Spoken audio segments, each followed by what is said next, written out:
بسم الله الرحمن الرحيم السلام عليكم ورحمة الله وبركاته waa walaashin iska kitchen oo idile kusoo dhawaada channelkiina haddii aad page ku cusub tahay please subscribe ka ha hilmaami inaad saartid la wadaag asxaabtaada iyo inta jeceshahay daawasho wanaagsan maanta waxaan sameeyay basta lasagna waa basta yar oo fudud oo ka duwan qaabka aan u sameysano bastada haddii aad ka caajistay bastada caadigan u sameysano qaabkan yaro oo fudud waa u sameysan kartaa casho ama qado waa ka dhigi kartaa daawasho wanaagsan waxaan sameysanaynaa sauska lasagna waxaa u baahan tahay hal qaando oo weyn oo saliid saytuun ah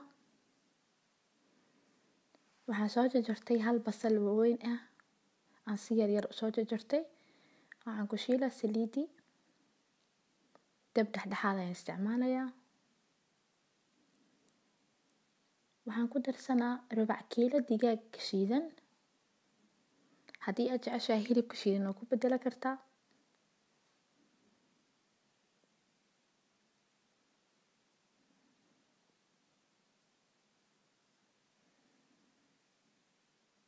waxaan isku dayaa xoogaa inaan kala furfuro dabka ha hilmaamin dab dhexdhexaad isticmaal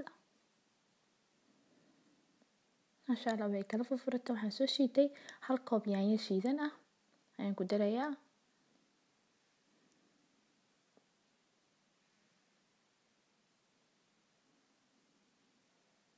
waxaan isku dayaa si fiican inaan isku dhex geliyo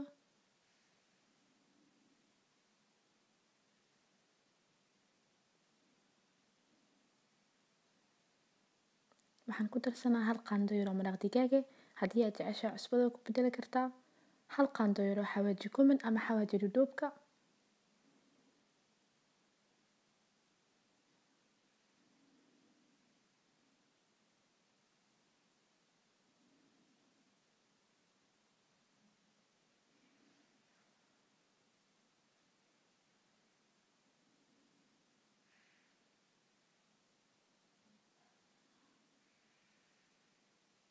dabool ilaa xoogaa yar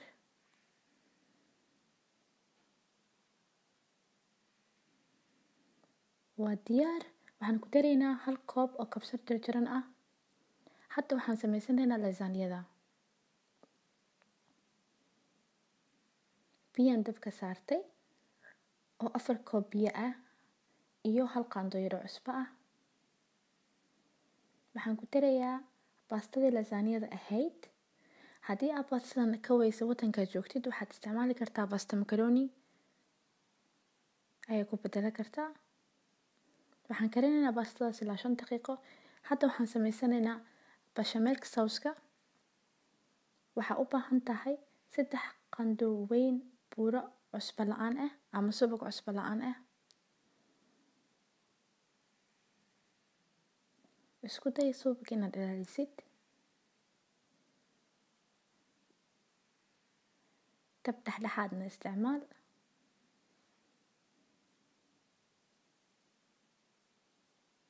subagii waan u dhalaalay waxaan ku daraynaa 2 qaando weyn oo bur ama daqiiq sida u taqaanid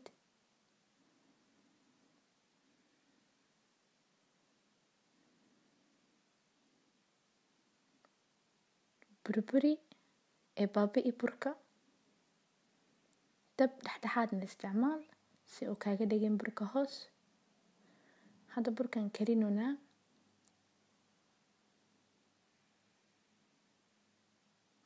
waxaad ku daraysaa 2 koob oo caano caadi ah haddii aad caano booro haysatid caano booraha soo qaso kadib ku daro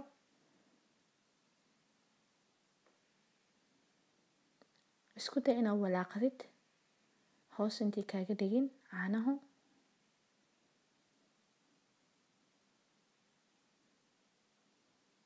waxaad ku daraysaa rubac qaando yar oo cusbo ah soo adkaatay markii soo adkaato waa diyaar hadda formka ovenka keensanaynaa kadib wax yar hoos qaybta u dambeysa aan marinaynaa sauskii bashameelki ahay bastadii aan keensanaynaa lasagnadii ahayd waxaan isku dayaynaa inaan hoos ku safno. Kadib waxaan ku darsanaynaa digaageena ama dooradeeni oo noo habeysneed.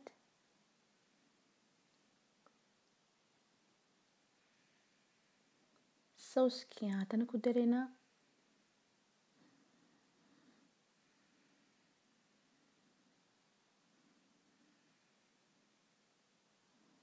Haddana waxaan ku celinaynaa baastadii. Sida hore idiin sheegay, baastadan haddaan waddanka joogto ka helaynin, waxaad isticmaali kartaa baasta makarooniga caadiga ah. Markaan qaybtii waa ku darnay. Hadda waxaan ku daraynaa suugadii digaaga ahayd. Haddaad digaaga waddankaada ka helaynin ama aad jecleen waa ku bedeli kartaa hilib shiidan ah.